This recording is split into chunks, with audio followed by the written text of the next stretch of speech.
Il-professur Oliver Friġġieri huwa l-ewwel persuna li ngħatat il-Midalja tad-Deheb mill-Akkademja tal-Malti għal kontribut li ta' għat-tixrid tal-lingwa Maltija. Din hija l-ewwel darba li l-Akkademja tal-Malti tat dan ir-rikonoxximent li ser jibda jingħata kull sena. Tony Dimek.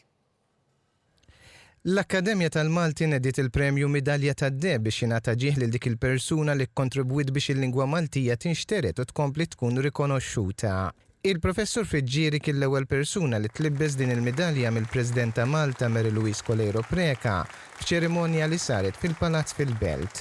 Dr. Olvin Vella, Dr. Bernard Micallef u l-professur Ray Fabri wara analiżi tal-persuni nominati waslu għal konklużjoni unanima li l-professur Friġġieri ta' kontribut enormi biex il-lingwa Maltija tinferex u tiżviluppa.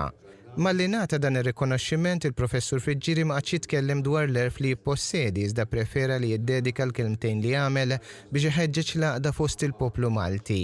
Tant li f'dan il-mument irringrazzja lill President Colero Preca għax-xogħol li tagħmel f'dan il-qasam. Friġġieri qal li jixtieq jara poplu maqut.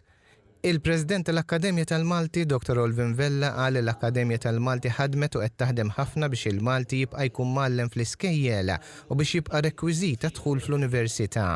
Huwa qal li l-professur Friġġieri huwa istituzzjoni fil-qasam u meta jitkellem hu kulħadd jieqaf biex jisma' għax dak li jgħid jaf iwasslu bi kliem li jifhmu kulħadd. Huwa faħru għal karattru ġentlom li għandu u li dejjem lest li jisma' u jgħinna.